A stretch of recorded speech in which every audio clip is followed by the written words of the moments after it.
Yeah, it just.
Hey, everybody. Hi, everyone. Welcome to Ms.Interpretations. This is my virtual campfire, and we are so happy again to have Dr. Thank Dr. Kipp you. Davis. Tell us I about you. love campfires, and I'm always happy to be back at yours. Yay. My name is Kipp Davis. I'm a biblical scholar and a specialist in early Judaism and the Dead Sea Scrolls, and I make content here on YouTube about those things almost entirely. I have a dog too who is sometimes on camera, and that happens. So, but usually not. It's just Bible and Dead Just Sea Scrolls, Bible. and Judaism. Yeah. I So don't know. I thought my dad's dog was going to be on camera tonight because for a half an hour he was barking at me. And I took him out and let him run around, let him run off. He came back. I don't know. Don't know and what it was. he was still a pain in the butt. He So wanted to play more. He was like, yeah. "Oh, it's you. Yeah. You're going to play for a longer time." Woo-hoo-hoo. So guess what? Tonight we're going to talk about Kipp Davis has written no. Yeah, we are. No, there it is. That's the one. It's that book. There. It's that book. It's this book. Hey, and it's Yours doesn't say not a book on it, because I've seen some that say not a book. You have my astrophysicist friend has one. Okay, I am here to dispel certain myths, and one of them is you actually wrote a book, and our friend is not an astrophysicist. Okay, so there you go. But he has a trench coat full of. Oh yes, got it signed. There we go. I did. I forgot about that. Carried it around all day in Boston. You did. Yeah, it sucks because it's big and heavy, and it's terrible for carrying around. Such Boston. a sacrifice. Yeah. So, and I think I even wrote Hatikva in there. You did. I did. And one day I'll learn how to read it. So I really thought about taking your Hebrew class this time, but I'll have to wait till next time. There will always be another Hebrew class. All right. So very good. That is the good news. Good. So good. I feel like I crushed the spirits of all my Hebrew students, because we did vowels and syllables today, which is the frustrating lesson. I hate teaching this one, and it sucks that it comes up so early, because it's like it's usually a lot of information, and in the end it's like all you're doing is learning. It's important you're learning how to pronounce things, right? So yes, but you must learn how to pronounce. But it's I don't know, it sucks. I think it sucks. So is that including all the dots and tittles and everything? Yeah, all the dots and the all of those. So that would be. Well, it can only go up from here then. Yeah. That's the way I look at it too, right? I think it always just gets better.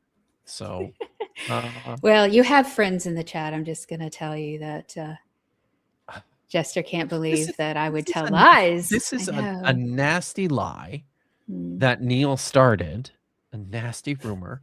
And it, you know what? It could have stopped there. It could have. It could have. But you're the But- kind of person that tells people who aren't astrophysicists that they're astrophysicists, so people aren't going to let you go on this because you have really good friends. Yeah, I was like, I do have really good friends. It's true. Oh. But yeah. So thanks, friends, for perpetuating the lie, because it's fun. So I have to tell you, in preparation for tonight, I have the signed copy. I have to have a hard copy, but I did get the audiobook as well. Oh, yeah. Oh, Yeah. nice. And I Or recommend. have you been listening to it? I've been listening to it, and I am so glad that I listened to chapter 7, because that's some artwork right there. Okay. Really? I have to say, yeah, there's Really? like, Wow. the end of it is even though Genesis is you. not epic, the end of the chapter 7 is epic. It's like, yes, when you hear it. Yeah, you did a great job with that. Thank you. Yeah, Lil knows what I'm talking about. Lil, have you listened to chapter 7 yet? Because you're gonna want to after tonight. I'm serious. So we can't spill all the secrets, Dr. Kipp, on this tonight, but we've got some really cool stuff to talk about. I'm very excited. You certainly do. I am too. Okay. I love talking. Well, that's why I have you here, because then I don't have to talk as much. So it's all good. That's true. It works out great. So Okay. yeah. Can Chair Yeah. would say, oh wait, no wait, what did she say? Signed. Oh, it was humanity. I misread. Yeah. And yeah. He wants a signed audiobook. Mm-hmm. Yeah. Yeah. I could do that. Work that out. Okay. I could just, I could just, with a Sharpie, just write on your phone. Yeah. That'd be Totally. great. Yeah. That would work, right? Yeah. So. And you can send them some of that food that you're always talking about too through your phone as well, like the Willy Wonka. Okay, I always wanted that. I'm like, I grew up on the Jetsons, and I was like, nah, that'll never happen. People talking video phone, that'll never happen. I know, right? And here we are. Look at this. Yeah, it's crazy. Yeah. I was absolutely, when I was a kid, I was absolutely fascinated by the calculator watch. Oh, do you remember the calculator watch? Yes, but that was Get Smart, right? Was that Get Smart or Dick Tracy? No, I mean, I don't remember it on TV. But you actually got one. They started making. I never had one. I wanted one, and I never had a calculator watch. Even after a time when they became super cheap.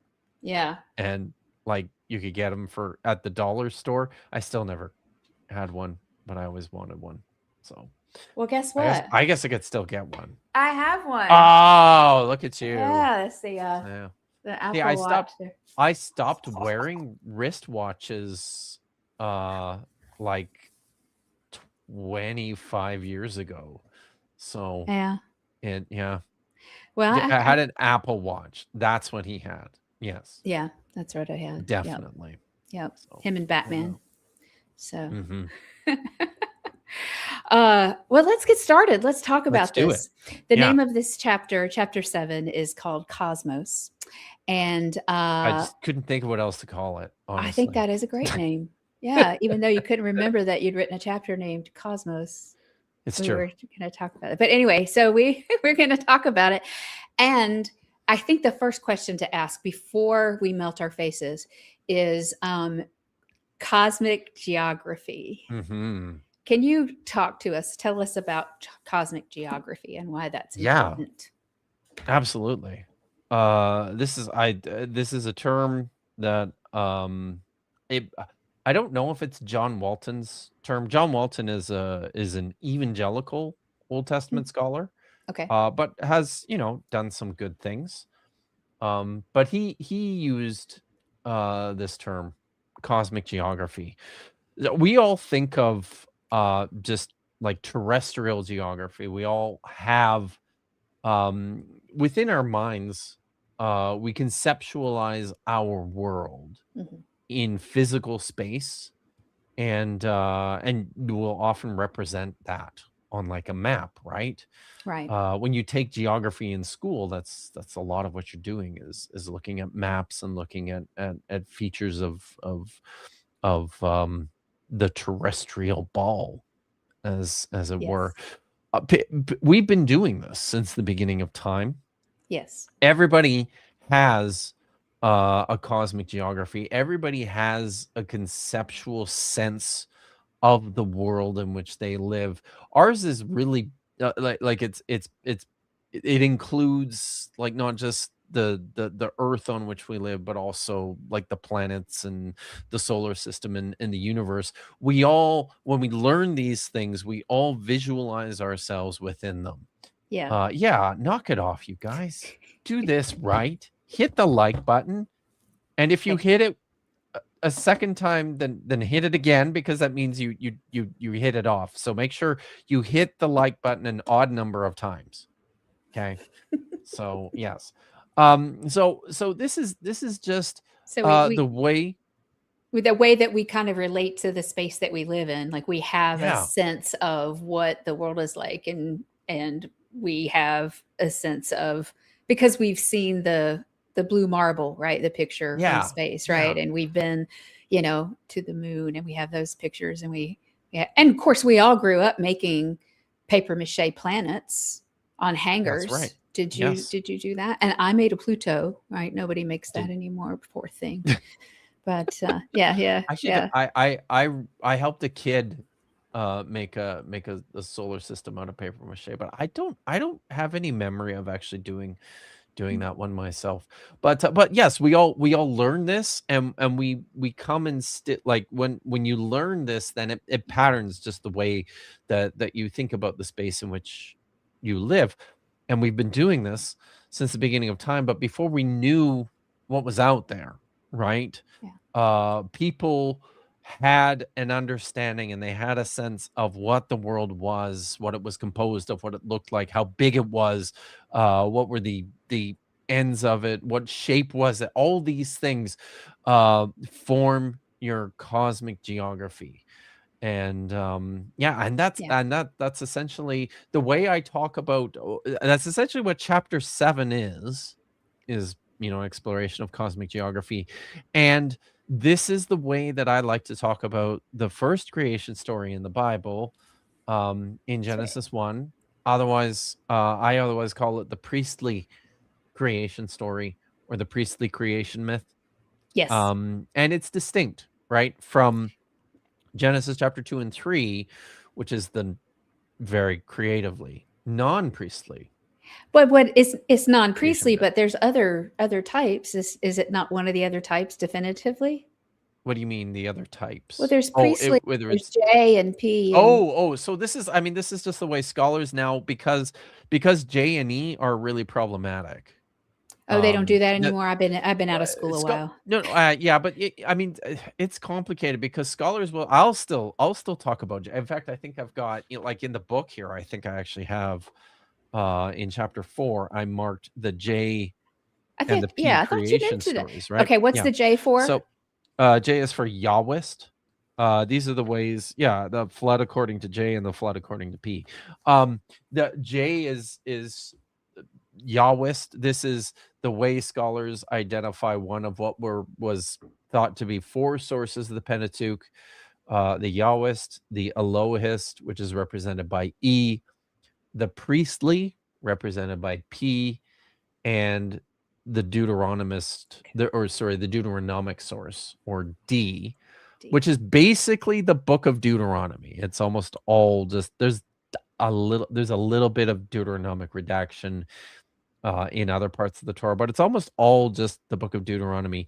Okay. But this is we've been talking about J, E, D, and P for hundreds of years now, like 200 years almost. But we don't talk about it anymore. Well, we're at a point now where as these things go, a lot of scholars looked at it's a theoretical model, right? I think it's entirely convincing, but it's still a theoretical model. And so as scholars were looking at this, as scholars do, they started poking holes in it and saying, this has explanatory power, but there's problems with it. And most of the problems that scholars have with the four source theory, J, E, D, and P, is the identification of J and E, these two things.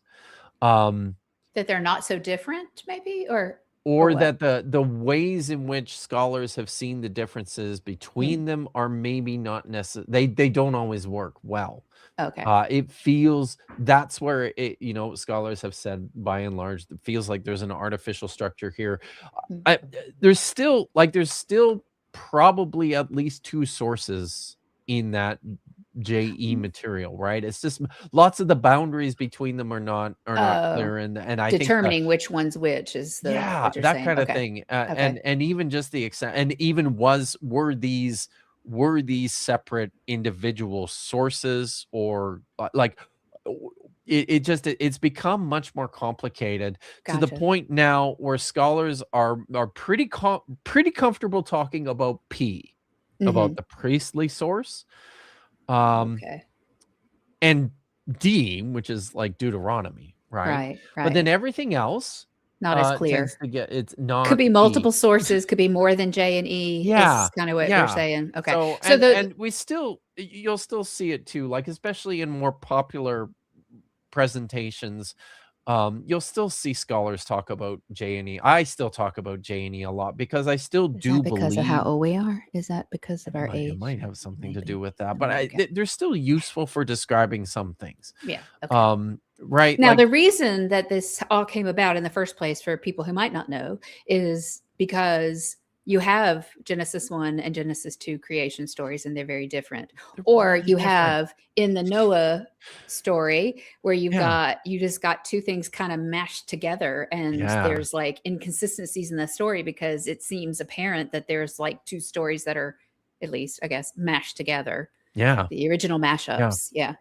The original mashups. Yeah. So, but yeah, the Genesis 1 and the Genesis 2, 3 stories, it's very, I think it's really, really obvious in Yes. there, and Yes. and people deny it Hey, guess what? to their peril. You know what? Yes. We talked about that. Didn't we? We talked about that the very first video we did. Yeah, y'all should go see My it. memory's getting I'll put worse. that in a link too. I just put the So, lives in yeah. the description, but I need to add the first one. Oh, because in that was the really good. the video, Yeah, like the video that we did. edited We talked video. about Yeah, I think we did.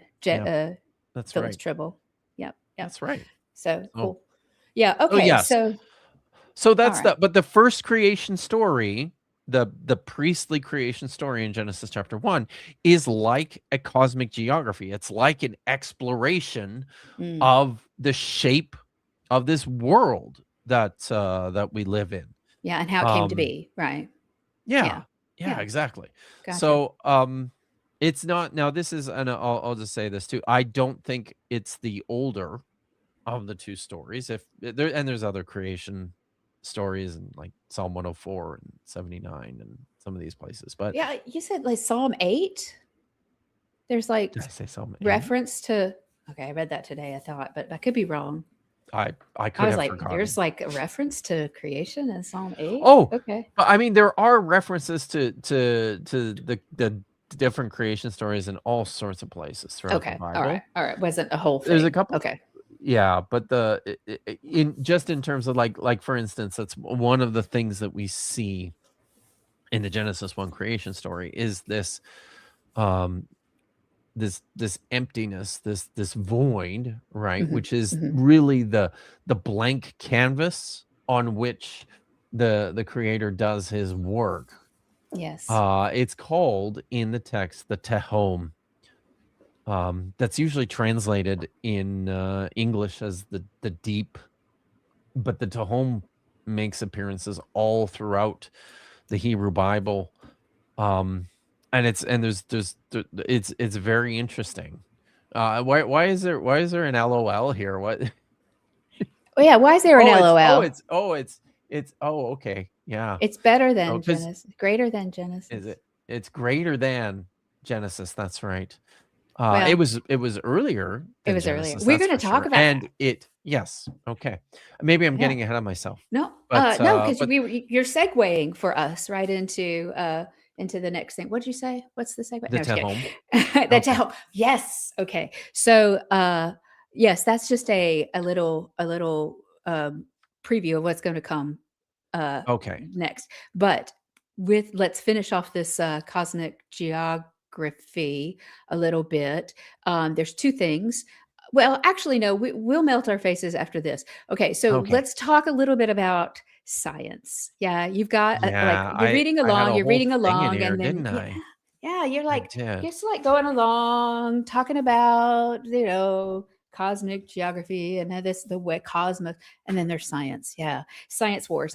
And this is a really good section though, because I'm Oh, a science nerd and I love it. yeah. And I did this section for the science nerds. Did it for you and we guys. thank you. But And this we is thank you. this is and this is a history section too. Like It is. this is I think this is the thing I like the most about this. Something I tried to do throughout the book.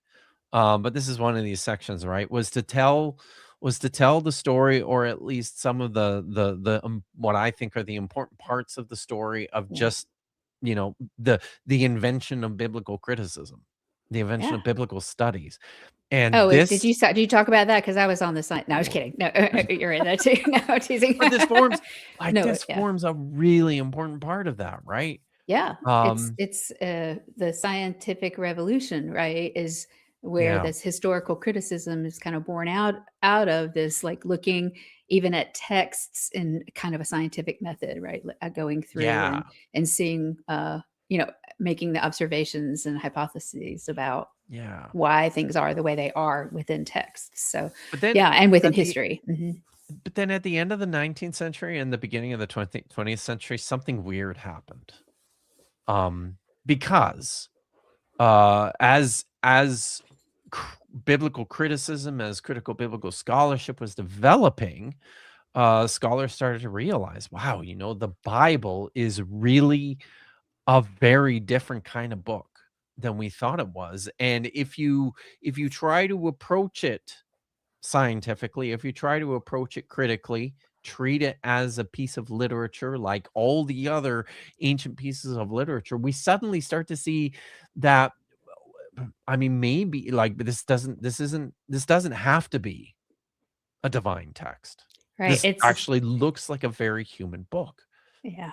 Yeah. And and that got really uncomfortable Well, for a lot of people. don't you think like along with that, right, is the cosmic geography shift, right, in the turn of the century or in the As 1800s that we're is learning about our world too, yeah. right? Yeah. Yeah. Yeah. No, that's So, true. and that's scary to people, like to think, oh, and also the centrality of humans. So Yes. we're Right. talking in shorthand. Let me flesh this out just a little bit. You started off with talking about natural theology, which is Paley. Is Yeah. it William Paley?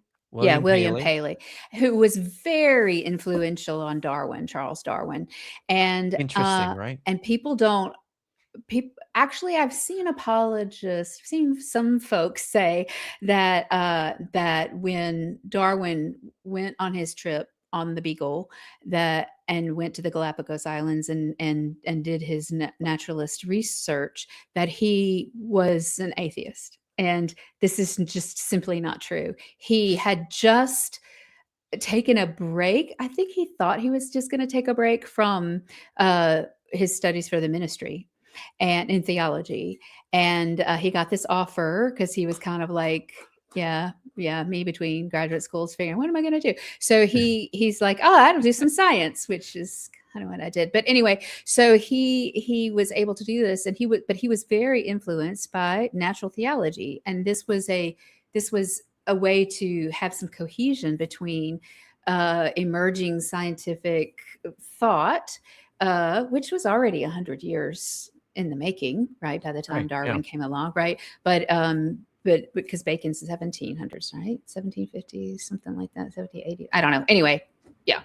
Anyway, within 100 years. Bacon. So we all like Bacon. Okay, but Sir Francis Bacon, scientific method. Okay, so but they were trying to show that this is God, this is my Father's world, right? This is God's world. This is creation, and look at the trees, yeah. So that Yeah. we were, Look at the we are, trees. yeah. That the what we're learning in science is just a better way and a amazing way to appreciate and understand God's world, right? And there are other scientists that were actually, like Mendel. He was a little bit late. He was later, but there were a number of scientists that were also very, theologians, Sir Oh. Isaac Newton and Yeah, right.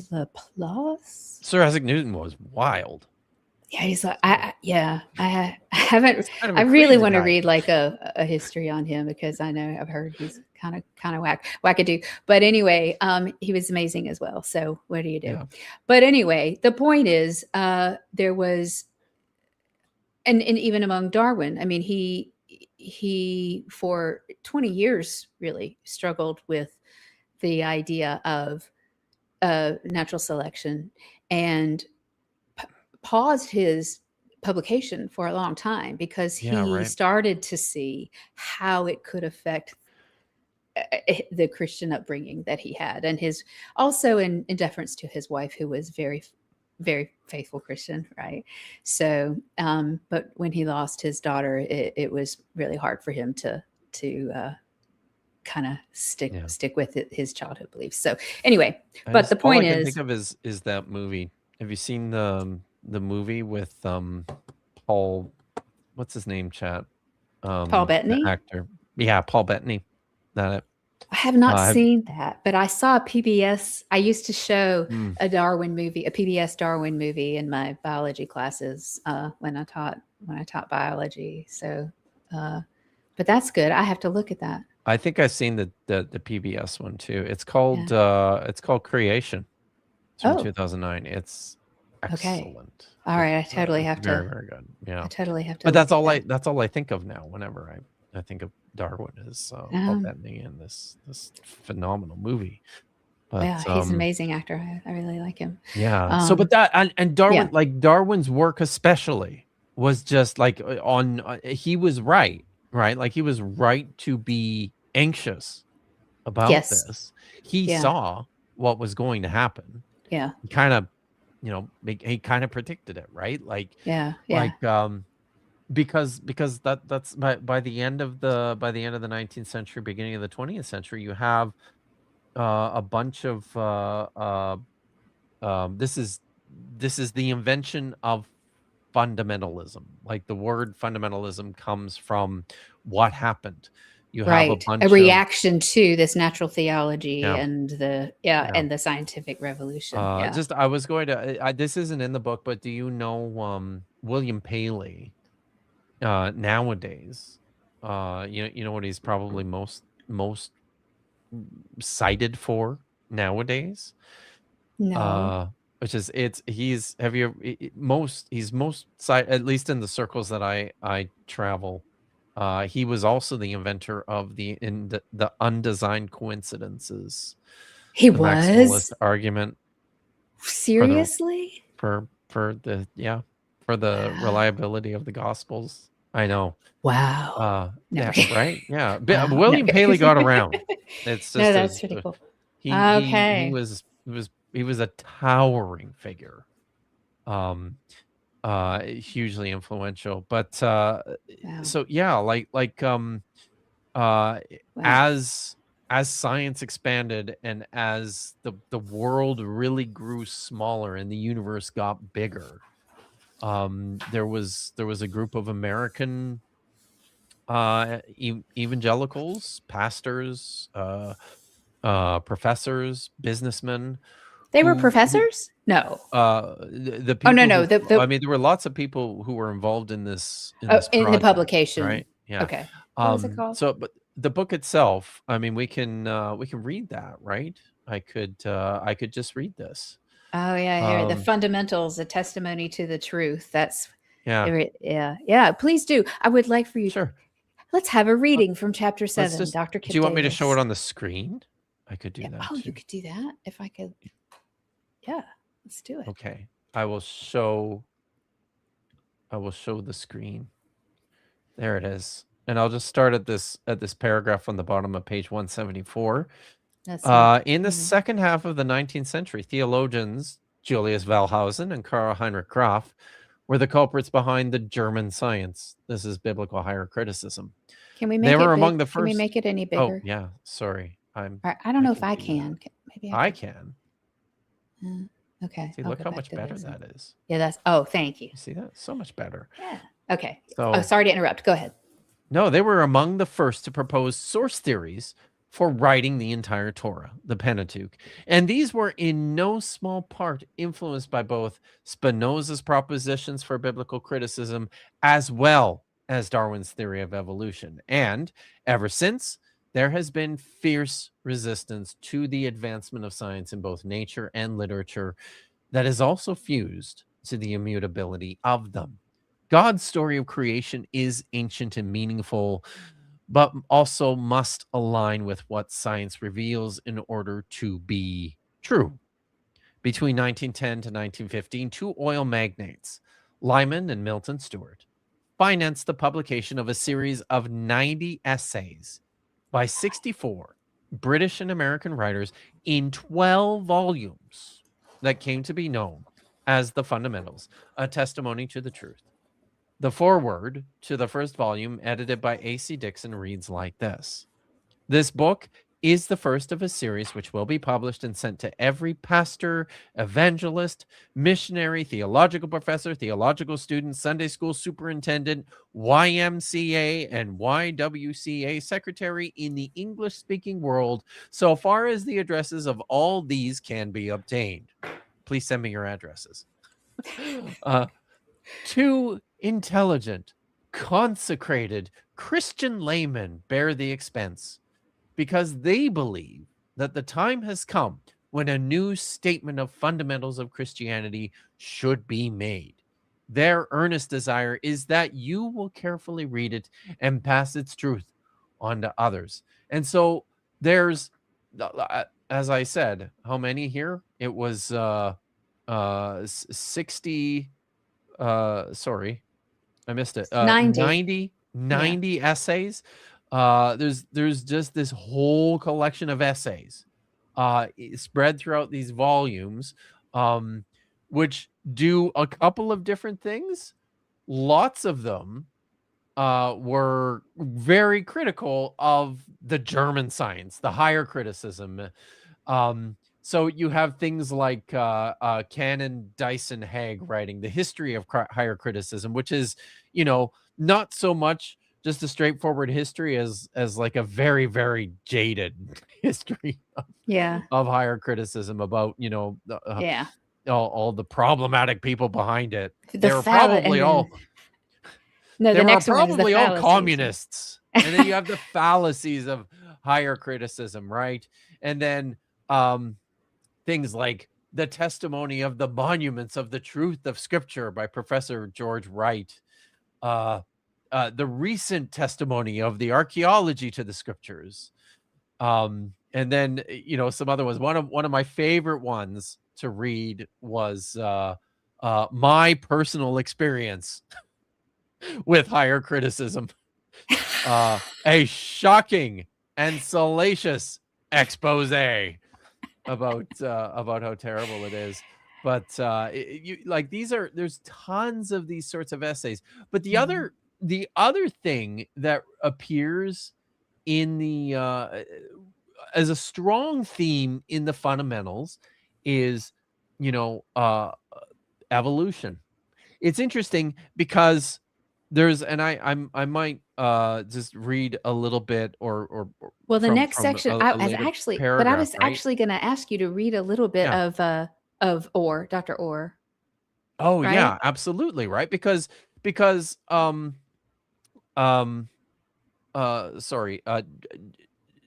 James Orr wrote this essay on science and the Christian faith.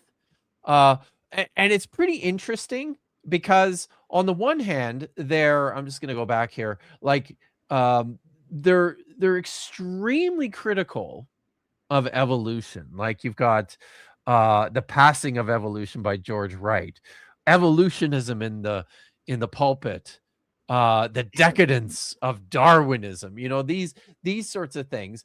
But then there's this this one essay written by Professor James Orr called Science and the Christian Faith. And I pulled this this section from the essay here, where he says, grievous mistakes have often been made and unhappy misunderstandings have arisen on one side or the other in the course of the progress of science.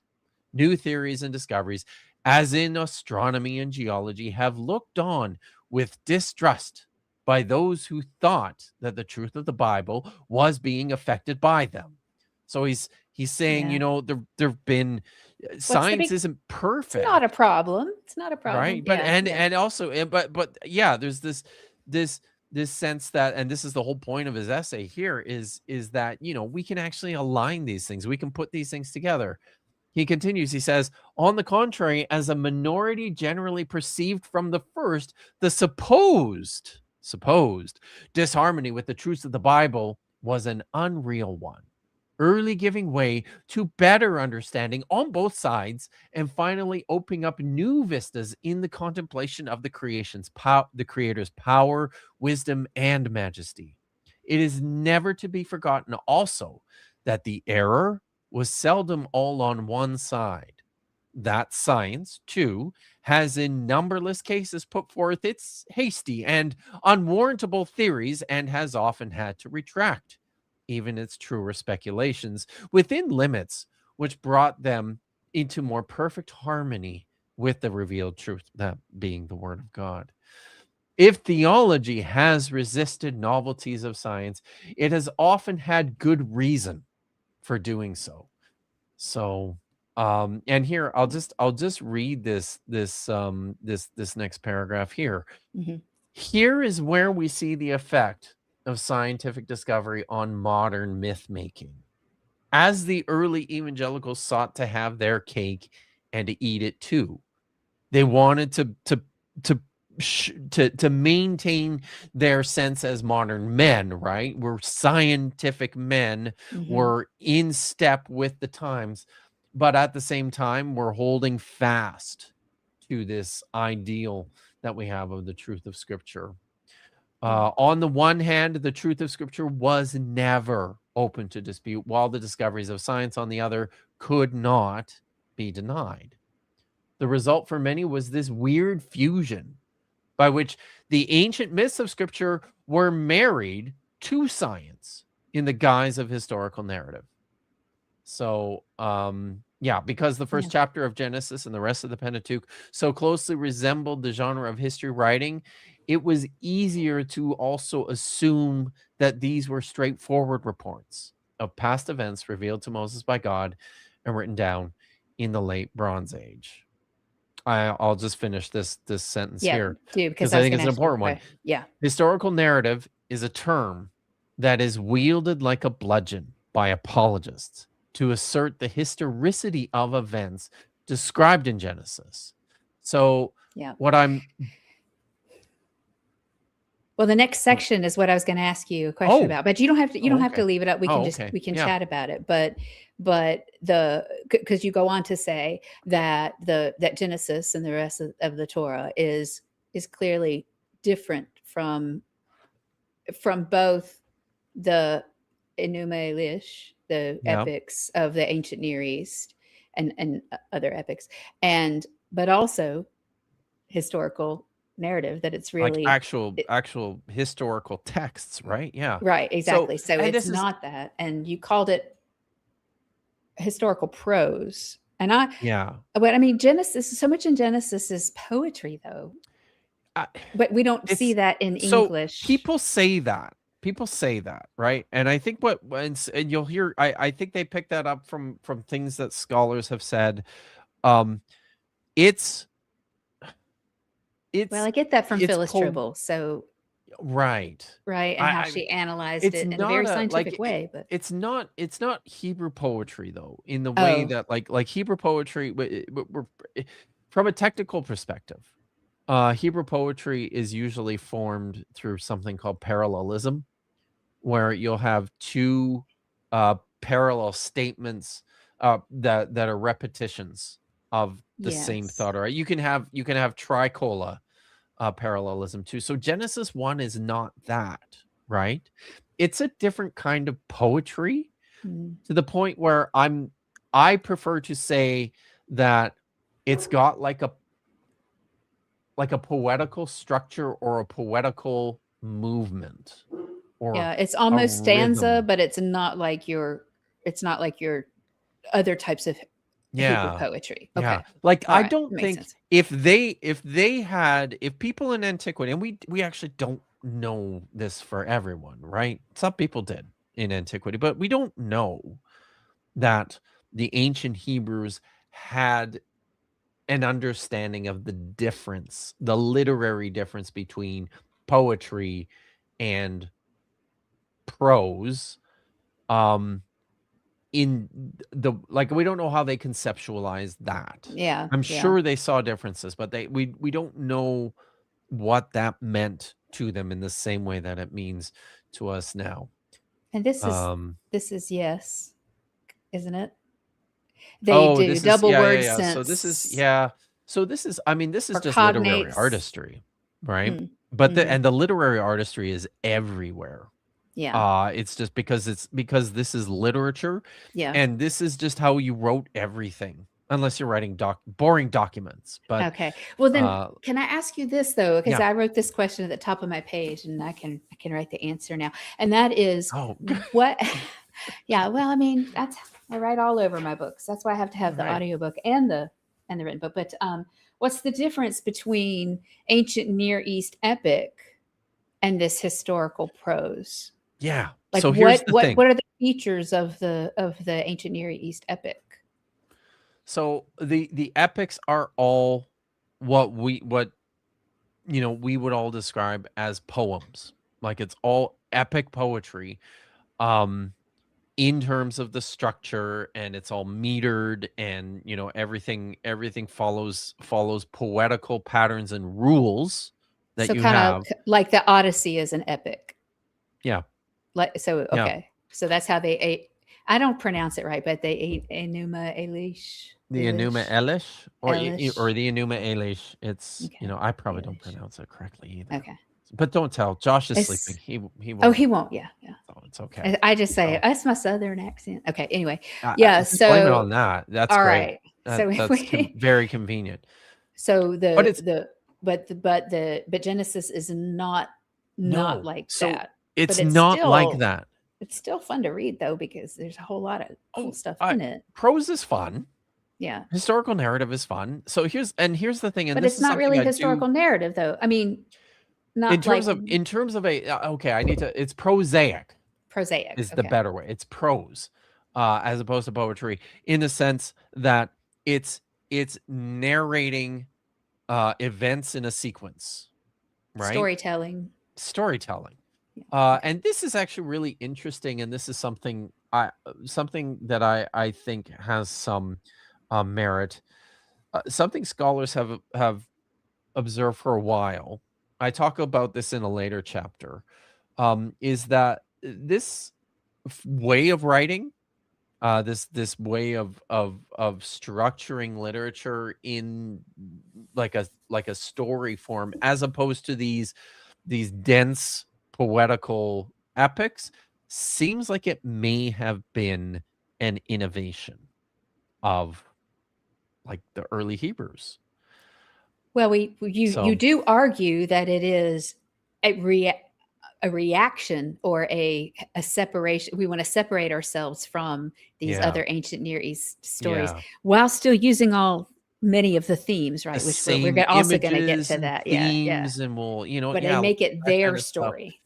But yeah, this is the way that we do things, as distinct from them, instead of telling our early stories in these, these grand, dense epics, poetic epics. We're going to tell it like a story, like we would just observing what happened. And I mean, that's really what prosaic narrative is, right? And it gets called historical narrative because this is how the actual historical texts are written. Like when you get to the Deuteronomistic history in Samuel and Kings, this is how it's written. And it is indistinguishable in terms of its structure Yeah. from these early chapters in Genesis. So the mistake has been made. I think it's a natural mistake to make that. Well, I mean, it's all history. They're writing it like this. It must just be this must just be the way they certainly understood Well, that this was.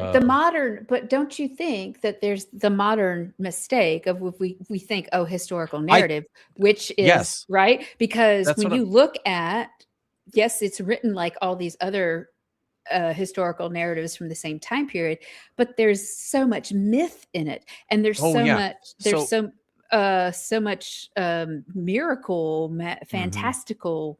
Mhm. Right, and that's just normal. It's okay. Yeah, okay. Of course, Moses hit a rock and water came out. That's like all that's part of our Haven't history. you? Yeah, So, yeah. I mean, yeah. this is what like special divine types of people do, right? Yeah. Yeah. Sorry if I wasn't being clear there. Yes, that is a mistake, and that's the mistake that I think a lot of people make when they approach these early texts. Is they look at them and say, well, they're exactly the same as these later texts. So the people who write, like, we can just read it like this. Yeah. And I mean, I talk a lot about, I don't know if it's in this chapter. It's I talk a lot in the book, in probably a few places, about how we understand myth, as not just these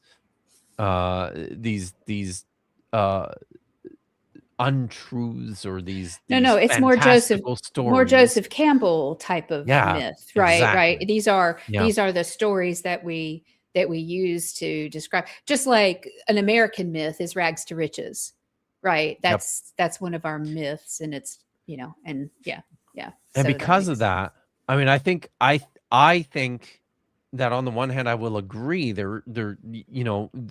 on that level, maybe we shouldn't distinguish too much between these early chapters in Genesis and the later stuff in the Deuteronomistic history, but maybe in the other direction, by recognizing that you're still employing Mhm. a mythological framework throughout the whole thing. Yeah. Right? Yeah. You're still employing a mythological framework to tell the actual histories that you're, for the chronicles of the kings that you have before you as you're writing it. So, Right.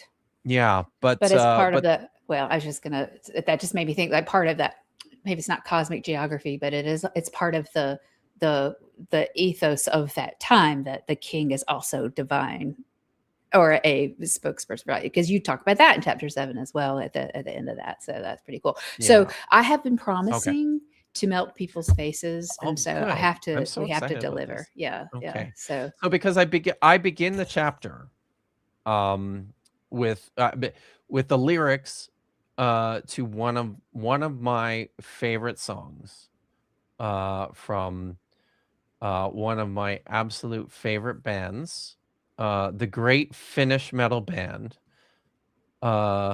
Amorphous. So they and there's a bit of a story behind this. So Amorphous did, like, this is something that old school rockers used to do. They used to make like concept and theme albums. They're super cool. yeah, Where it's just like it's like epic. the It's whole epic, man. it's epic.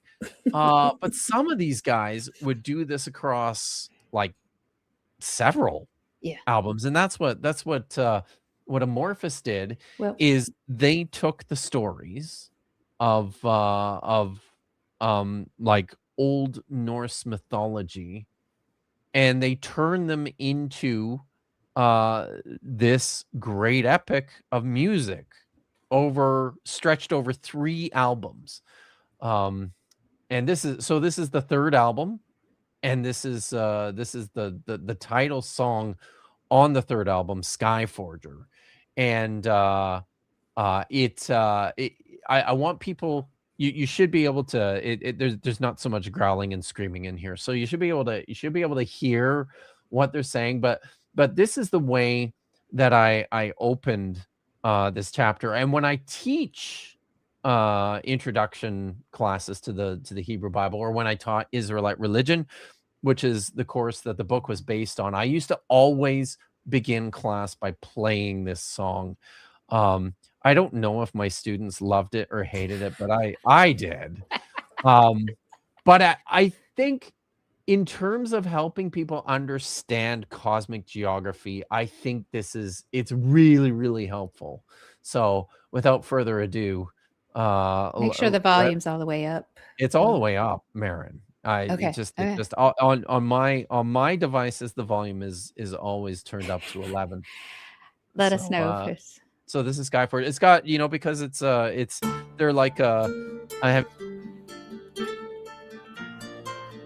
very melodic intro. It's nice. People will probably really like this part, and it goes on like this for a little bit. It's very kind of, I don't know, feels like Celtic to me. It's nice. So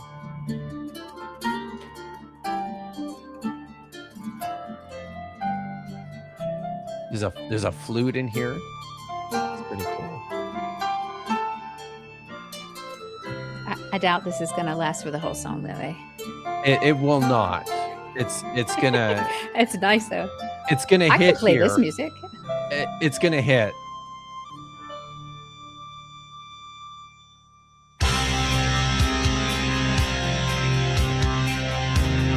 I'm going to do my best to not look like a dork and mouth the words as sing along, whatever. Inside this non-existence, I know very clearly the directions, all the points of every potential point. And now you gotta bang your head. Yeah. Such a great song.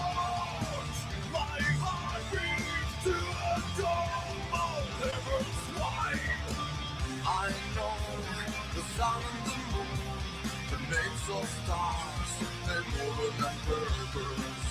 I mark the place of Polaris on these impossible heights.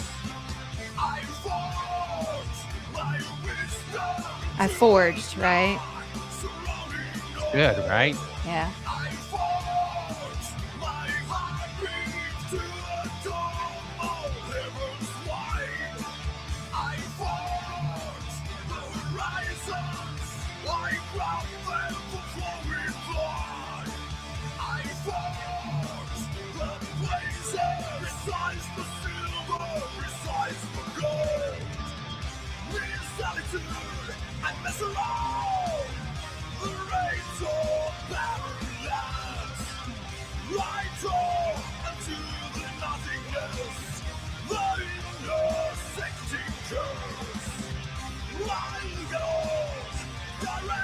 I do like it.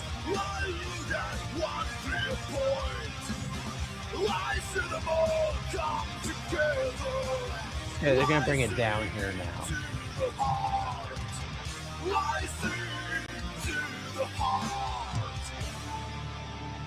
Do you hear it? This is a song about making the world, finding places for all the things in the world. This is an expression of cosmic geography, but a different kind, right? Like, this is what I love about using this song, is it's the same sort of frame of reference as you see in Genesis chapter 1, but it's from a completely different sort of worldview.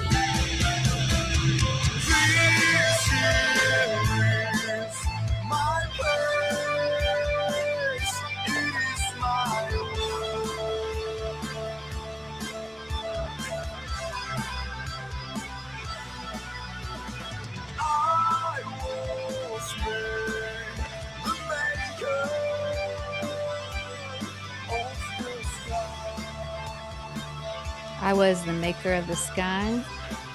I was made the maker of the sky. The maker of the sky. I forged the horizons. I craft them for flowing blood. Yeah.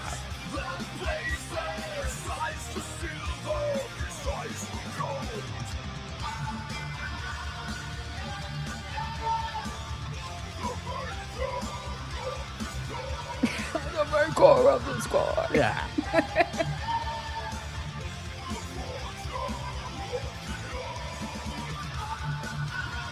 Okay, this is right.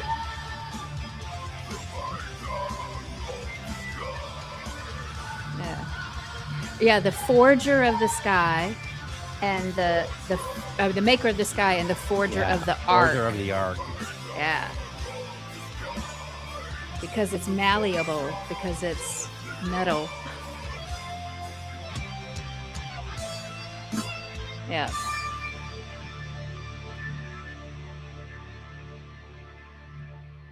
Yeah, that's good. Well, All right, then. thank you so much for I approve. I indulging me. approve.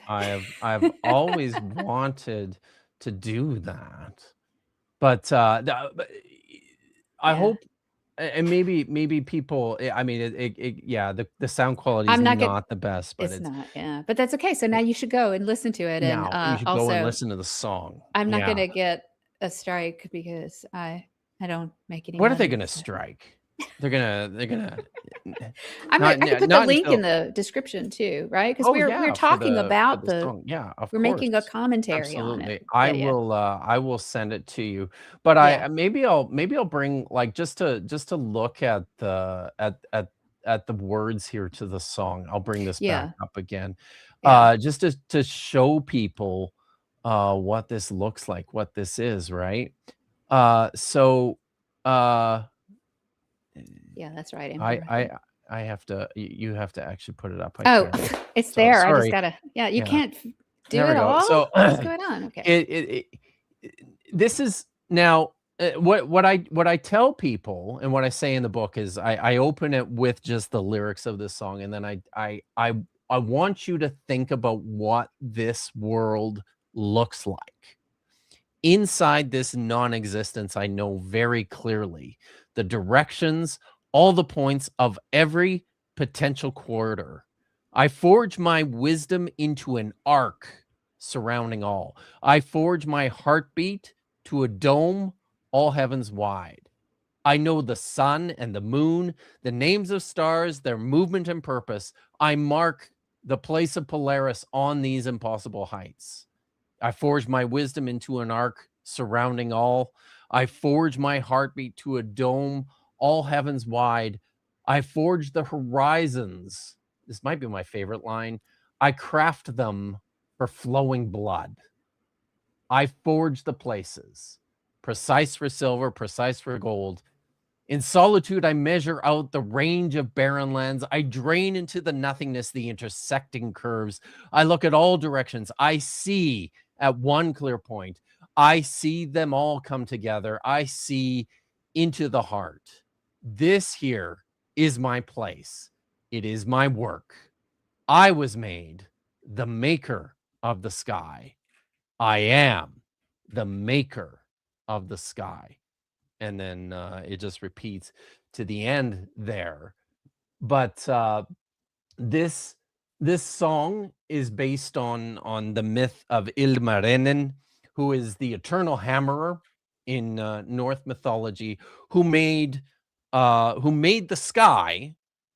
Very interestingly, it's out of a like a dome out of metal. He's a smith. He's a hammerer, right? Yeah. Yeah. He also made this mysterious object called the Sampo.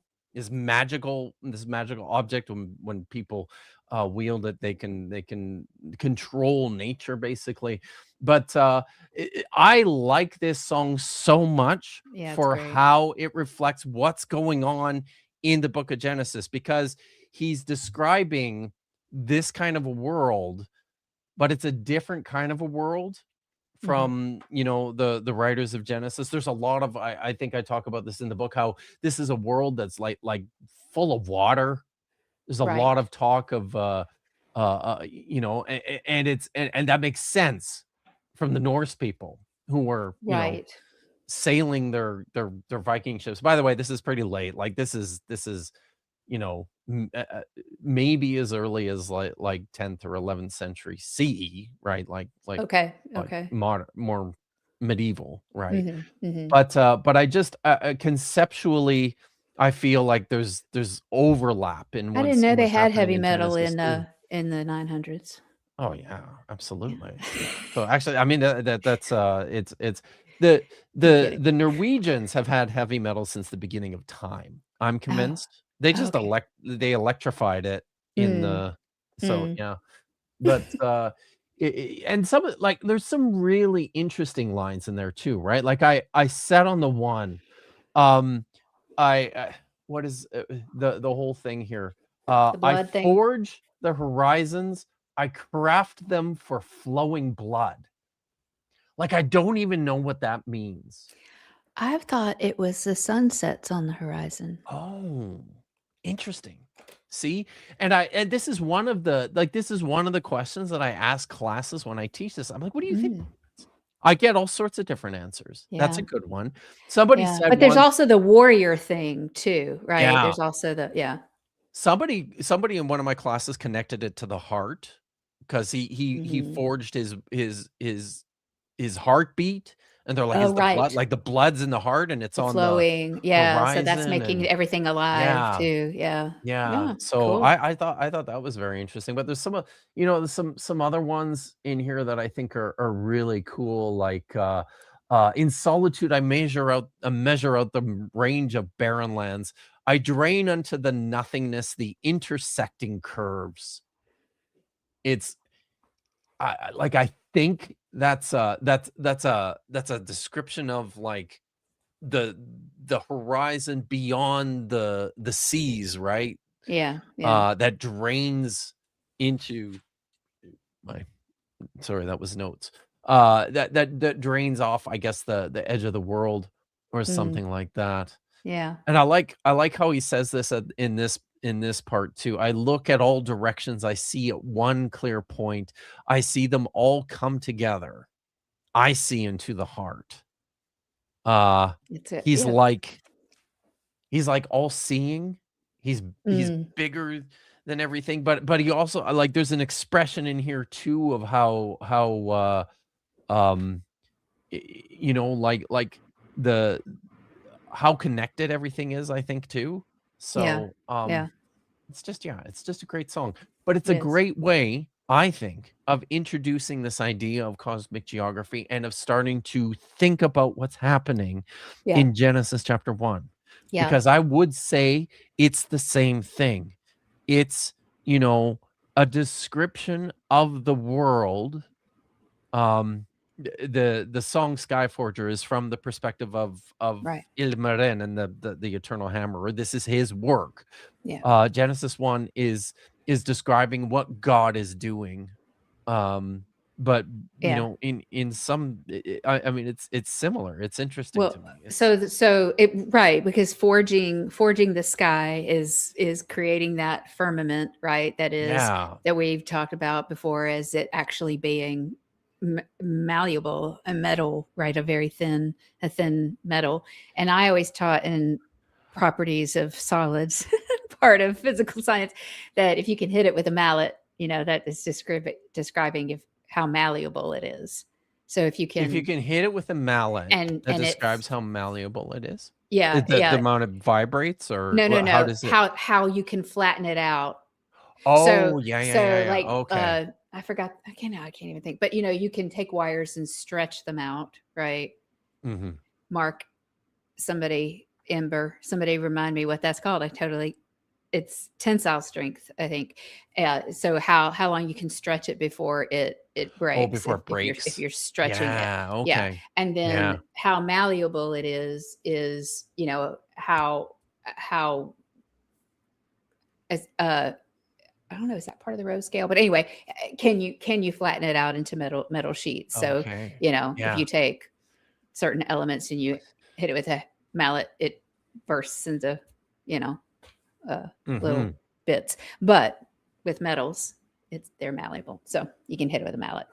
Yeah. Yeah. So the creating that firmament is separate. Okay, now we're going to talk about Tehom. Yeah. So we're going to yes. separate the waters and just like give us the overview of the way Genesis does this, and then I'm going to talk about Can my we, 1980s feminist theologians again. oh, brilliant. Yes. I like that part. So Yeah. can I Oh, here we go. maybe I should just read it.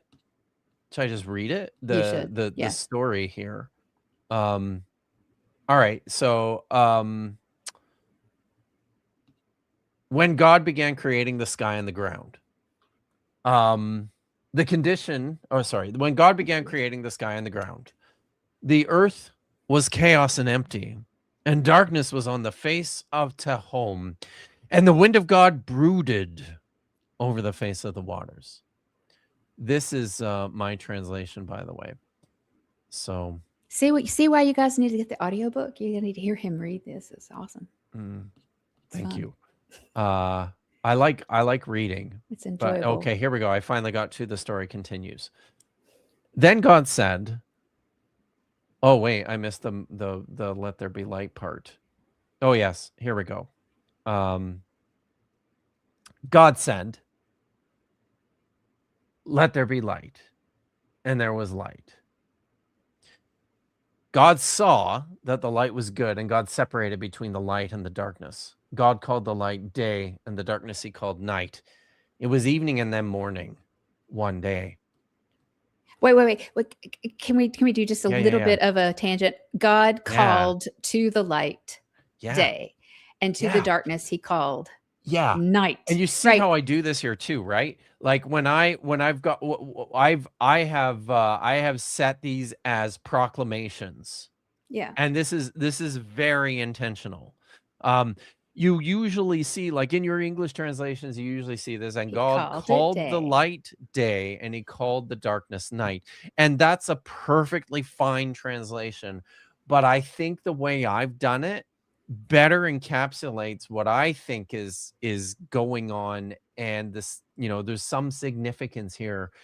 God called to the light, and this is what he says: day. And to the darkness he called night. That's what he says.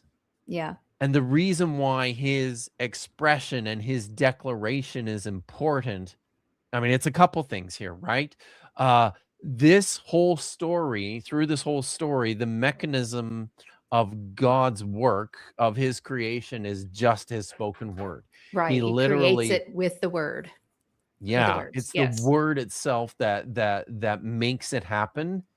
And when he's doing this, his identification then of day and night with these words, he is in that moment proclaiming function. This is what you're intended to do, whatever the element is.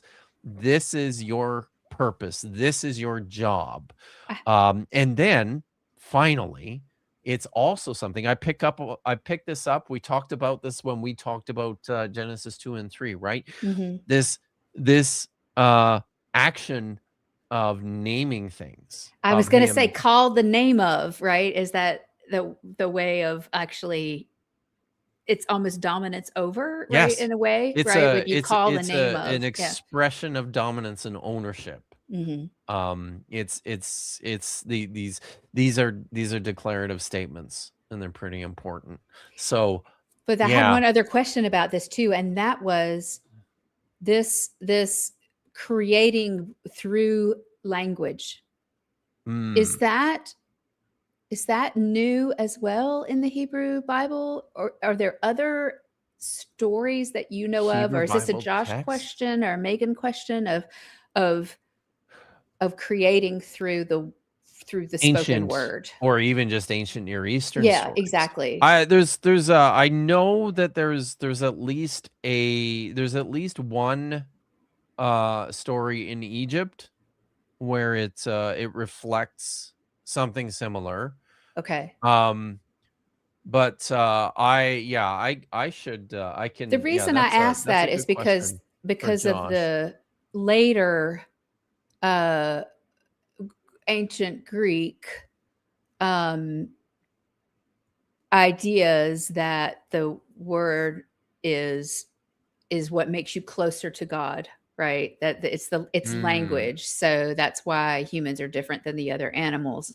They're closer to God. And of course, men have language better than women, apparently. And so they're closer to God, right? Whatever. If you actually let them learn how to read, maybe they could actually. Anyway, so It's a wonder. I'm not sure how you pulled it off, but I know it's like amazing, right? Yeah. But So- yeah. Okay. So anyway, I just thought that's just what it Yeah. made me think of is that like that language part is what makes you more divine. But that gets into all the Platonism stuff. What we don't need to, but because this is not that. But there are dualisms, right? There's a lot of dualisms in this, right? This is one of the major parts of this story. One of the functions of God's creative activity in Genesis 1 is to compartmentalize these things and to divide things. And you'll notice this throughout the story. Light is separated from darkness. Land is separated from water. Mm-hmm. The waters, and then there's waters above and there's waters below. There's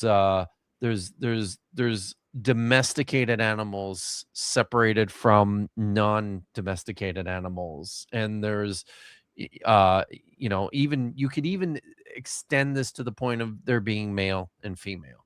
Like there is an intentional patterning of things in opposites throughout this story, to the point I even toyed with something that is not I don't know if this it's not something I've read from other scholars. Maybe it's my own idea, but I even toyed with how far you can stretch this in terms of imagining what this place looked like. Quite often the way I wonder if I can find it quickly. I'll just read. Maybe if I search, that probably not. It'd probably take me a second. Actually, if I use my hard copy, I can probably find it easier. Genesis 1 creation myth. Because I think it's right before the creation of humankind. I talk about this.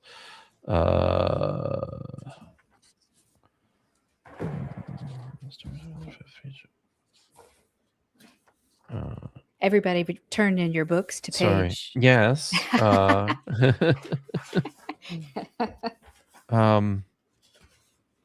Okay. I think.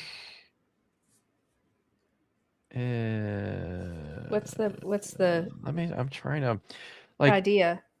The idea here is usually when I wish I could find it, because I think I say it better in the text, but when you see, oh, here we go, maybe this is it.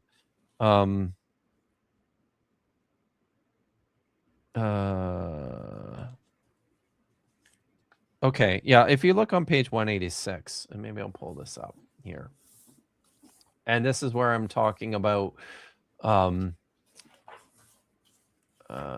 okay. So, all right. Yeah, just at the bottom of page 185. When God brings forth dry land for the specific purpose to promote growth and vegetation, he creates grasses, the plants, and the fruit-bearing trees. The text says that each is made for its kind, and of which the seed of its reproduction was contained in it. There is a reinforcement of compartmentalization and organization that appears in God's acts of division or separation that is now also expressed in the creation of food. The point to be reinforced here is that everything has divinely mandated function and nothing ever deviates from it. As dark does not transgress light, and sea does not transgress the land, so each grain Each fruit reproduces only according to its own kind. And I go on here to talk about the creation of the sun and the moon.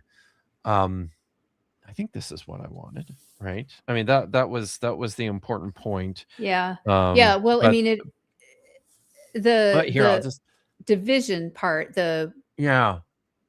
bara, So bara, is that what bara. you're looking at? That's Yeah, yes. bara. So Is that's the division as part of creation and organizing the chaos. so And we got to talk that's about the actually chaos. So. yeah, we will. Okay. Okay. So but something I wish I could I'll just read this here. The sun and the moon are created by God on the fourth day, and they are tasked with two specific purposes. We are told first that they will be for signs, seasons, days, and years, and then that they would dominate the night and separate between the light and the dark. This is a continuation of the pattern of division. Light and dark come to represent day and night, precisely bisected and never to mingle. Significantly, the sun and the moon are positioned on the firmament because it's a thing, right? Like they're actually just right on Stick it up there, just like Yeah. put it right there on the firmament. Yeah. And the author is careful to make this distinction between sky above and its edge, the firmament. So the pair of glowing orbs rest against the surface and are set on their courses for the purpose of calculating the times of day, the months, and the seasons. This is a structure and orderly progression of the world that is God-given and predictable. It is the very opposite of chaos. So the one thing that I wanted to point out that I think it may be, I don't know if it's unique to me, but it's something I haven't seen anybody else talk about. Usually when you see, and I'm going to bring up, I am going to draw Marin. Okay. I have, so I'll talk through this as Are you gonna draw a map get it ready. backwards? You haven't had it. A sort of a backwards map. Is Aunt Jer watching? She should be. They should be very excited. Are you excited, Aunt Jer? Okay. So, sorry. There we go. Let's get there. I just have to bring up my my iPad here. So usually when you see depictions of, okay, I'm just bringing it up. When you see depictions of what the world looked like, scholars will often say, like, the world in Genesis 1 is like a flat disc, right? Like a big flat disc, and there's water. This is, oh shit, what happened? Did it crash? It might have crashed. Sometimes it crashes. Yeah. That was I'm just going to go to another. There's the vowels. Another one here. Okay. Oh, shoot. Not that one. Okay. We'll go here. All right. Yeah. So, and I don't want the red pen either. I want my black pen. So, all right. So it's, I'll shrink that a bit. It's like a flat disc, like a pancake, right? Right. And then that's the on earth. the outside, this is the earth. You've got water here, right? Mm-hmm. There's the water all around. And then in the center, you have the land. The land. And there's like little trees here, and maybe some mountains and hills. And there's a bush and a cow. Okay. So so the land in the center, there are like mountains kind of on the edges too, that hold up the water. Firmament. Oh, hold up the firmament, which is above it, right? Okay. And then outside of the firmament is also water. There's water out here too.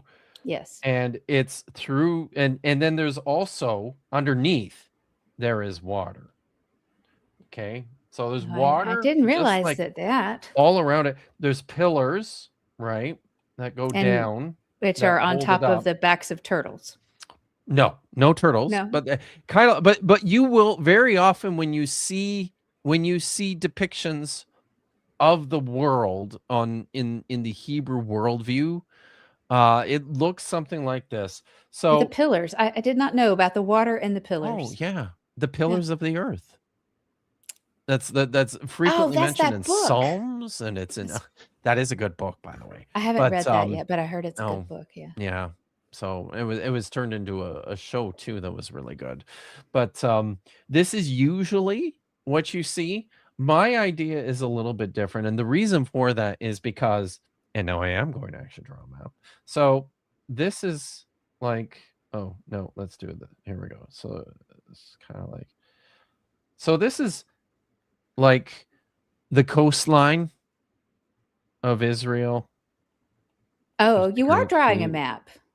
The I am. That's the Mediterranean Sea. Okay. This is Mount Carmel here, right? So here's Samaria. That's a little far north, but that's okay. Here's Jerusalem. And then you've got like the Jordan River here, and the Dead Sea here, and the Sea of Galilee. So now on the other side of the Jordan here is the Jordan River Valley here, by the way, is called, it's also called the Great Rift Valley. It's like the lowest place on earth, right? It's Okay. hundreds Can you of put little dots where you're talking about? Because right here. yeah. Okay. Okay. It's this area here. Okay. So to the east of Jerusalem, you've got the Jordan Valley and the Jordan River, and then on this side is this very high plateau, like a mountainous plateau. It just goes straight up, basically. Okay. This is called the Transjordanian Plateau. Okay. And then to the east of that is hundreds and hundreds and hundreds of kilometers of trackless wasteland, like this great impassable desert that you can't go there because you'll die. It's it'll kill you. Yeah. So what that means, like, from my perspective, then when somebody is imagining this world, I think they imagine it more like this. Here's the disc, right? And you've got the mountains like on the edge that hold up the Firmament. The firmament. There's the firmament, right? Yeah. But instead of the land being surrounded by the water, I kind of think that they maybe had a perspective like this. That's your land. Because everything else in this view of the cosmos is precisely bisected, light and dark. It's dual. Yeah. Yeah. Yeah. Okay. And yeah, it makes sense. light and dark, and the what else am I thinking of? The yeah. So it's the day and the night, and the day and the night, yeah, and these sorts of things, and the water and the not water. Well, if you're living in Jerusalem here, right, on the land, like that's what you see. Yeah, is that's your all cosmic the water geography on the one side. Yeah. And you also can't get to this side because you've got this trackless wasteland that's separating you from it. So that's just it's an idea that I toyed with when I was writing this chapter. I kind of like it, where it's like, it's still like a flat disc, but there's a separation down the middle, and that makes sense. Yeah. So thank you for indulging me on whiteboard is always welcome. My idea. Yeah. Yeah. Always Separately. welcome. That's nice. So How'd Let's I talk do, a little bit more Aunt about Sharon? this chaos and order. Yes. Okay. Okay. And the Tehom and Tiamat. Mhm. And let me introduce this a little bit by is that the correct direction for you? Or is it backwards? Yes. No, it looks good. Okay, From good. a Broken Rib by Catherine Yeah. Keller. Yes, Catherine Oh, Keller. but why is the oh no, you know what's weird is that when I looked at because the font's really squished together on the subtitle, Yes. as I was glancing at it, it actually looked like it was written backwards. So that's Oh, fine. yeah. It's separation, sexism, and Sexism and self. self. Yes. This sounds delicious. It's a wonderful book. And her prose is really, it's a little thick, but it's very poetic. Thicker than mine. It's yeah, it is. It is. Okay. I mean, it's like, yeah, yeah. Like this chapter is called Of Men and Monsters. And the book is Oh. the back of the book is broken here because I keep rereading this chapter over and over and over again. Nice. This is chapter 2, and she starts with like, woman, according to Aristotle, is the beginning of the category of monster. She is a deviant from the generic human type. Okay, so like, man is, and that female is deviant. So she talks. So she spends a good number of pages talking about the ancient Greek perception of women, and then and brings in the idea of monster, that women are monsters. But I think you would find this quite interesting. Long before the descent into the demonic and the monstrous, the serpent wound its way through the symbolisms of the Near and Middle East, Crete, and the Mycenaean Greece as an integral aspect of worship of the female deity. So it's interesting that she brings this in, but then she gets to Tiamat, right, which is sea monster in a way, Yeah. right, and creator and of a serpent, like a serpentine figure. Yeah. She called this section of the book the Serpentine Sisterhood.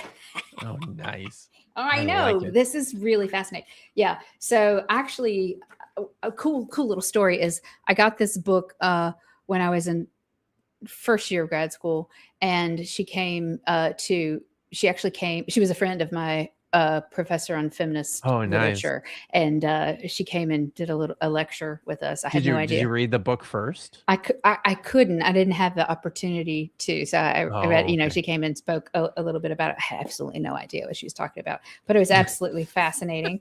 And but what I'm going to introduce, but we don't have to talk about all of this.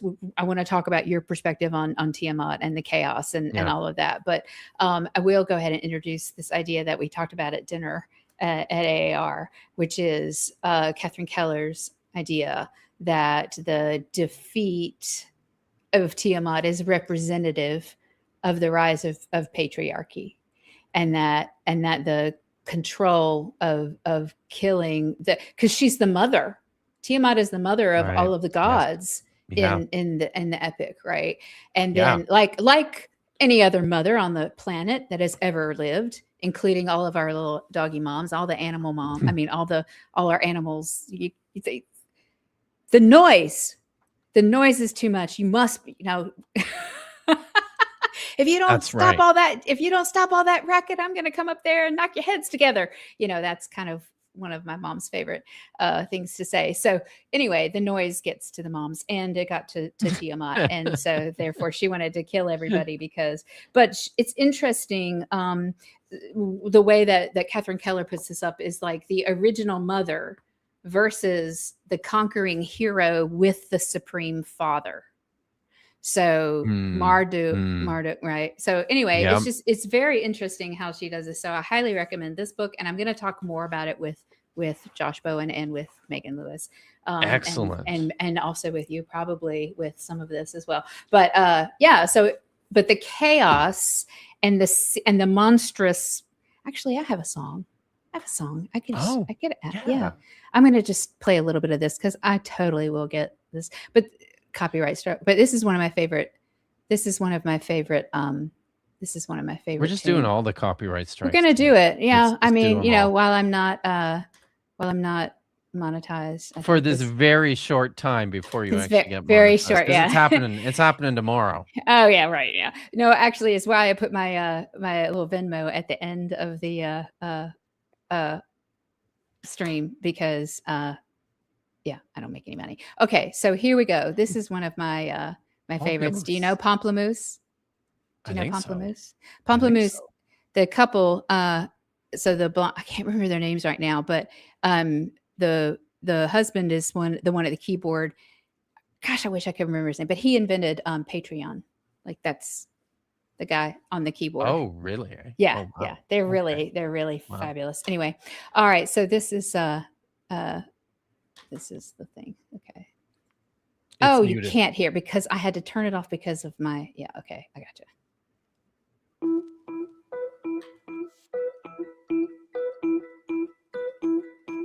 Tell me again about how it hurts being awfully loud for an introvert. Get out of my room, smile wiped clean. Isn't it weird to be so mean? I'm guessing that I've grown hard.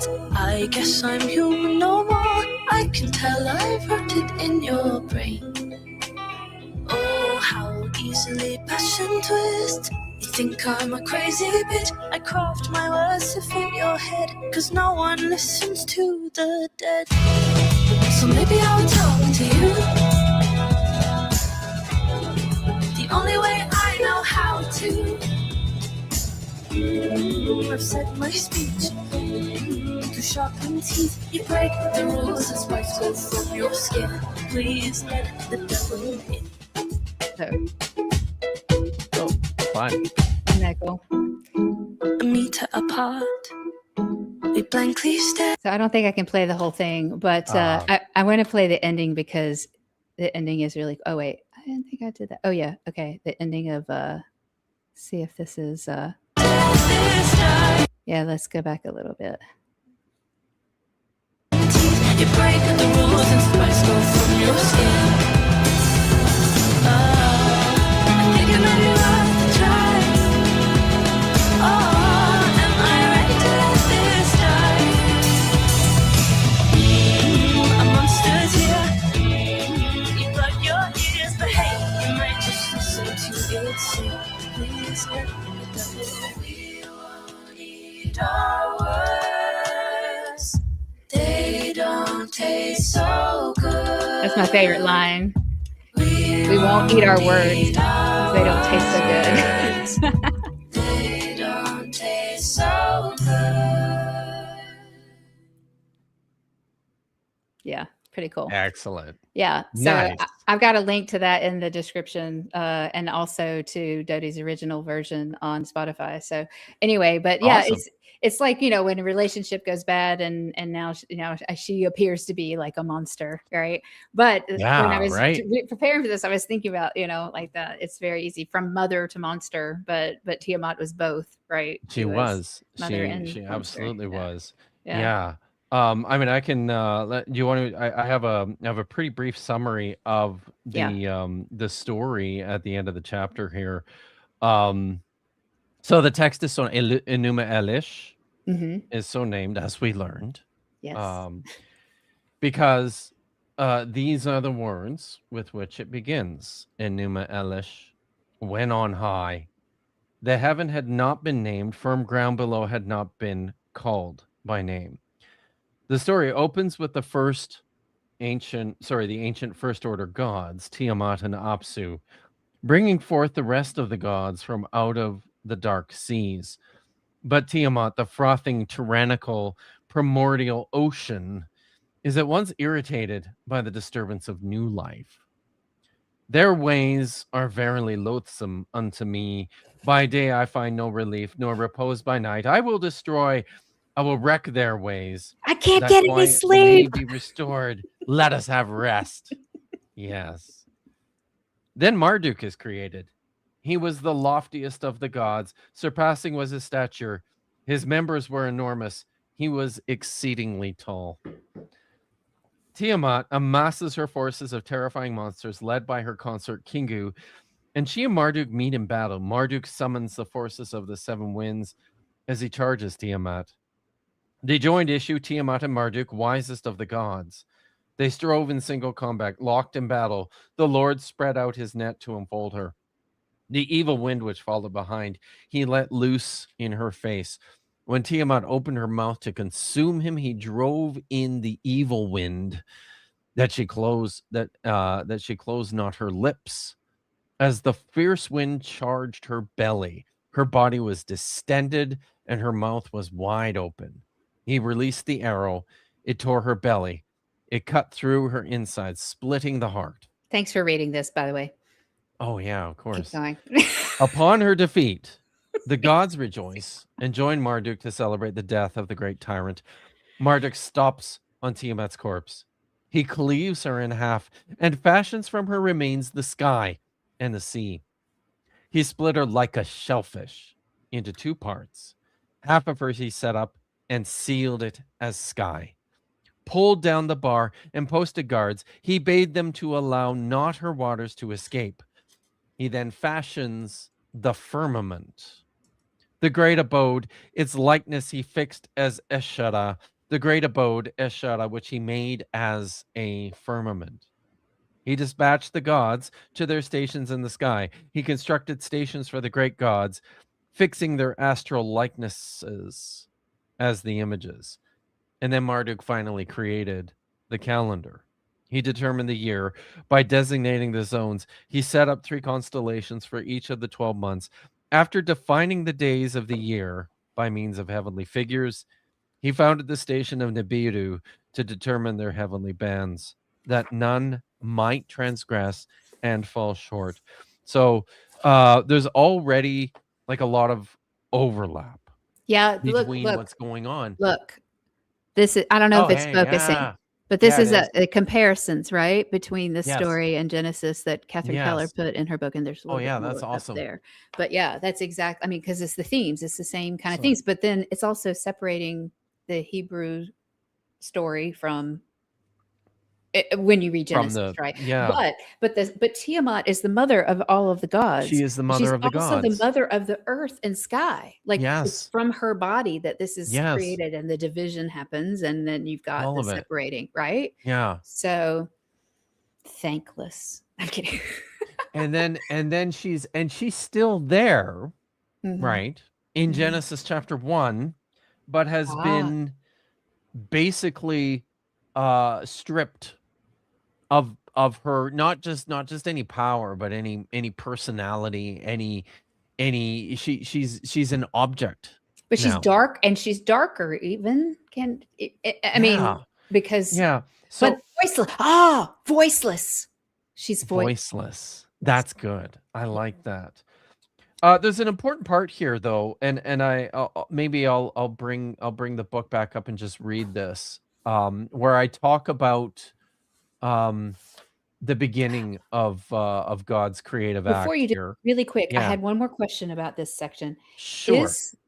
This is really representing, God as conqueror, Yes. right? Because of the way, right, and the dominion over the day, and this whatever the sun has dominion over the day, and all this. Yeah. There's more conquering type of language in this. Is this God? Is this El or Yahweh? This is Yahweh. I mean, Okay. so this is the priestly writer. Okay. When the priestly writer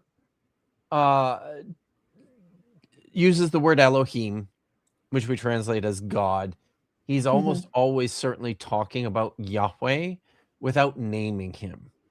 So Is this one is a reason? story. Is this one reason why you think that this is later than Genesis 2? It's one of the reasons. Okay. There's a number of them. Okay. But this is this is a much later story. This postdates by centuries.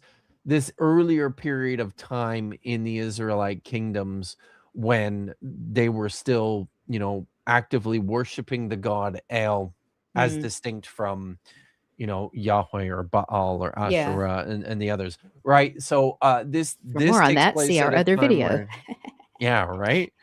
So this takes place at a time when Yahweh is, by this point in time, the supreme God. So this is almost Okay. certainly his work.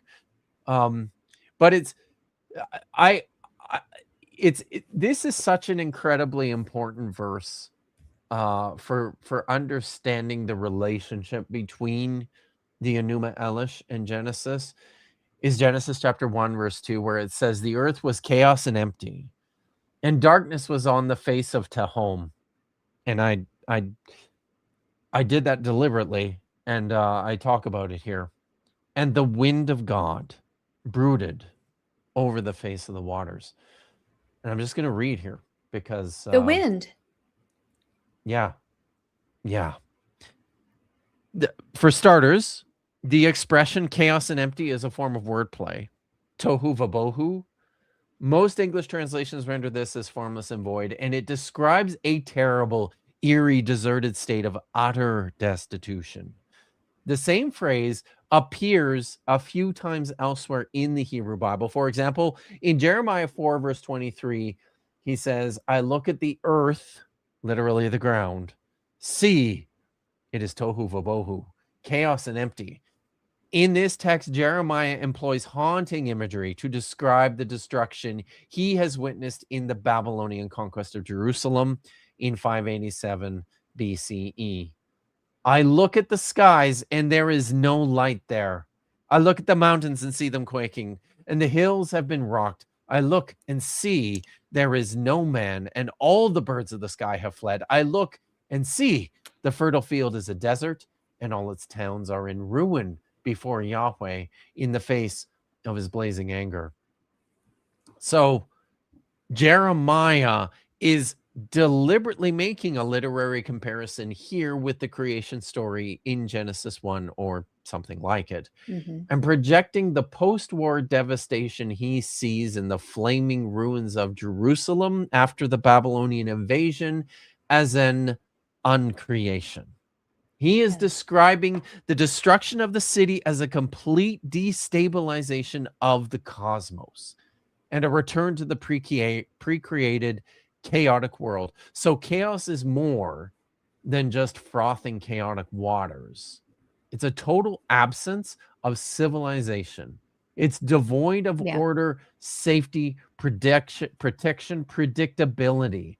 Jeremiah sees broken and burned buildings, broken and burned bodies, blood mixed with mud, ravaged women and screaming children. This is chaos. Yeah. So this is where I wanted to. This is really where we see this relationship, right? Yes. Between the Enuma Elish and in Genesis. So verse 2 continues to speak of a darkness on the face of the deep seas. And the last word here is Tehom, which we have already seen to refer to the primordial chaotic waters before creation. This is the source of the frightening, despondent condition of the world prior to the beginning of God's creative work. But we also see a foggy outline here of an older myth about the creation of the cosmos. Tehom is the distant, deep waters of the sea, far away from the coastlands. Ancient mariners tended to follow the coastlines whenever possible because of the inherent danger of Oh, there's a typo. The inherent danger in the open waters of the Mediterranean. Out there was the realm of Tehom, an unpredictable and foreboding place of soaring waves, high winds, storms, darkness, and death. However, Tehom, like all divine forces, was also personified. There's an unmistakable echo in the word Tehom, with the name of the great monstrous goddess of the sea and the mother of all the gods in an Akkadian creation myth called the Enuma Elish. Mumu Tiamat, she who bore them all, the waters commingling as a single body. Is Mumu like mother? Yeah. Because mama Tiamat. is a universal for mother. Yeah. Okay. So here we're introduced to the fearsome Tiamat, who sought to put an end to all her offspring, the gods for the constant din of their activity. She goes on to assemble an army of terrifying creatures equal to the task of her campaign of deicide. This is these lines here, by the way, that I'm about to read are repeated. There's a number of parts of the story that are repeated over and over throughout the Enuma Elish. This is one of them, and I particularly love this part. Mother Huber, she who fashions all things, added matchless weapons, bore monster serpents, sharp of tooth, unsparing of fang. With venom for blood she has filled their bodies. Roaring dragons she has clothed with terror, has crowned them with halos, making them like gods, so that he who beholds them shall perish abjectly, and that with their bodies reared up, none might turn them back. She set up the viper, the dragon, and the sphinx, the great lion, the mad dog, and the scorpion man. Mighty lion demons, the dragonfly, the centaur. So she's making all these things to do her bidding to quell the din of humanity, right? Yeah. So now, Yeah. unlike in the Enuma Elish, the fearsome waters of Tiamat in Genesis, Tehom, are denuded of their persona, appearing almost dormant before God. This is not only the only instance where Tehom takes the place of his subdued adversary in creation. Proverbs 8 is another creation myth in the Hebrew Bible, but it features a companion working alongside Yahweh who identifies herself as Chokhmah, or wisdom. Tehom is also here in this story in verse 27. When he fashioned the sky, there I was. When he inscribed the circle on the face of Tehom. So there's a muted element of assault in these echoes. But in this passage, God is fixing in place the horizon, the edge of the primordial waters, scratched into the face of Tehom. We get back to, if we get back to Genesis 1 here, the final clause of verse 2 says, the wind of God. And you picked up on that. The wind of God brooded over the face of the waters. This is also a similar picture to that in Proverbs 8:27, where the frothing waters of chaos are tamed by God, their face staring upward at their master above them. The short phrase is not straightforwardly translated and will most often appear in English as something like, the Spirit of God was hovering over the waters. That's the NIV. Oh, that's why I don't recognize it. Yeah. Translations like these evoke a more modern sense of who God is, the great immortal spirit who created and controls all things. However, recall from the introduction, which we didn't do, the important feature in the Hebrew worldview that there is no distinction made between body and so-called spirit. The word that is often translated into English as spirit in the Hebrew Bible means breath, or it means wind. And it makes good sense here that the wind of God is intended. So I talk a little bit about, so this is it here. In the last chapter, I introduced the idea that Yahweh's weapons included lightning, storms, and the wind. Here, this is not some disembodied figure of God himself. This is rather his instrument of victory over Tehom. God controls the wind. The 6th century BCE prophet Ezekiel saw a vision of God seated on a giant chariot. I looked and see a wind of the storm came sweeping out from Hatzafon, the north, a huge cloud flashing fire and bright light all around it, and the center of the fire a gleam like amber, and each one could walk in the direction of his face. Wherever the wind compelled, they would go. They would not turn aside when they walk. Wherever the wind impelled them to go, they would go there. Wherever the wind compelled, and the wheels rise up beside them, for the wind of life is in the wheels. The wind's super important in this story. Well, I mean, I guess my original reaction was that the wind is what defeated Tiamat. Right. Yes. Right. Yeah. And I'll just read this paragraph here, right? So first of all, in Psalm 104:3, Yahweh makes the clouds his chariot and the winds his messengers. Yeah. Most likely, this is similar to what is in view in Genesis 1:2, where the wind of God is an implement of his conflict against Tehom. The other word that translators puzzle over in Genesis 1:2 is merachefet. It's from a verb that most take to mean something like to flutter or to hover or to tremble. The standard Hebrew lexicon says of its usage here that it is to set quivering, meaning to hover with fluttering wings, characteristic of flying between flying behavior of birds of prey. And I think that's important.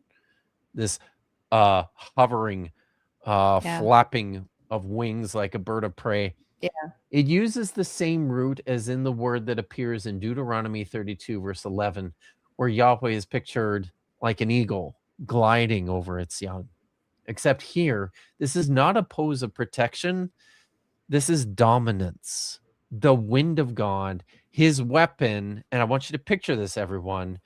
It's not the Spirit of God hovering over the waters. This is the wind of God, the weapon of Yahweh, suspends ominously above the subdued waters, threatening to strike.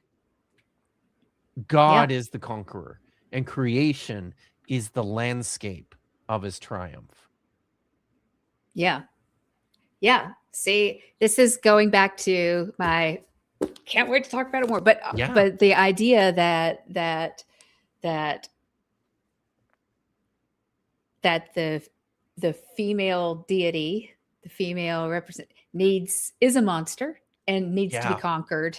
Yeah. And I mean, and it's fascinating, isn't it? Like growing up, not knowing about the ancient Near East myths, right? And the stories. It's like the story in Genesis seems to be so foreign, right? It just doesn't. But when you read it like this, and you read it within this context of what the culture would have understood it to mean, it's just you start to make these connections, right? Yeah, and it's an amazing story. It's like to really kind of see, yeah. But one of the other interesting things, I don't talk about this in the book at all, but one of the other interesting things about Tehom, this word, is it's actually a masculine noun. So, and I don't know. I was going to ask you about that, because they say referred to it as he, as Tehom, he, whatever. But go ahead. Yeah, because it's always masculine in the Hebrew Bible. I mean, it could be a couple things. Like I think, and what most commentators and scholars will say is this is like this is just Tiamat stripped of everything, stripped of her voice, stripped of her personality, her power, everything. Her power. She's become her the creative power is completely taken away. Totally right. So it's like the mother of all. She's is completely, and Yahweh is the creator of all. It's almost like Zeus birthing Athena out of his head. And that's taken away. Right. I think inert is probably a good word. In the sense that she can't, it doesn't do anything, right? It froths around. It's chaotic frothing. Right. She's still there, right? She's still there, but she is, she's rendered but I wonder, powerless and speechless and personality-less. There's I do wonder though if like the fact that it's masculine as opposed to feminine, and I have I don't know, and this is just me musing right now. Maybe this is just another way of efforting to step even further away from the personality of this amazing divine creature that was at the very beginning, right? We not only strip her of her life and her personality and her voice and make her inert, but we're also going to then strip her of her femininity too, and just it's an a masculine it at this point. Right. So Right. Right. Yep. It's fascinating. It really is. So, yeah. I have a full day of work tomorrow, so I probably should wrap up a little bit. I have lots of I- students I- to teach, but You do. yeah. But this is, like I said, like buying the audiobook is worth it to hear chapter 7 and to read and to hear the end of it as well. Like it's just really powerful. we probably It's really didn't even good. get through like There's two so of much your more in just points. that one chapter, y'all. I mean, I'm just serious. It's just it's crazy. Yeah, It's a big- it's it's a- amazing. It's a big book. It's a pretty dense book. It's a too. massive, So, it's a massive book. But Did people see? Like it really is like Oh, yeah. yeah. It's really there's a fella There's- on the back there too. There's a what? There's a fella on the There's the a back. man. Yes, there's a person. So, the person who wrote it, as a matter of Yeah. fact. Actually, yeah. So there's the actual word count of the text, and this does this. I'm not sure if this includes notes or not, but it's like 211,000 words. So, Well, that's so you're not upset with me. I haven't actually finished all of it yet. I'm still no. working through- It's funny because I it's like when a I reference though in a way. I mean, I hope Yeah. people like Go I ahead. wanted, like, that was my goal, was to make something comprehensive. Yeah.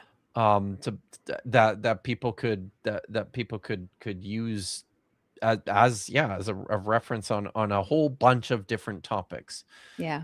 to do with the history and the religions of ancient Israel. So, Yeah, yeah, and it makes learning about the Hebrew Bible a lot more fun too, right? To be Yay. able to see all these connections and everything too. Yeah. So we have more to talk about with all that. So I mean, we did not cover it all, so you have to get the book and read the whole thing. Well, you'll get monetized, and I'll come back and we'll stop playing music, except for yours. I mean, we'll oh yeah, I your can play. music. I play my music. Yeah. Oh my goodness. Yeah. So everybody, thank you so much for being here. And I'm not going to play that song, Weed. Why? Because weed. But I'm going to go look for it. You had two suggestions that I want to go and check out. So, anyway, and then Ember said something up here that I probably need to yeah, here we go. Yeah. One day. Yes. Soon. I'm only a third of the way for my watch watch hours, time up. but but that's okay. I'm working on it. It's all good, and I appreciate you being here to help me with that too. So Yeah, that's of good. course. Yeah. So, and I hope you will also say your closing phrase as well. Ha tikva. Yeah.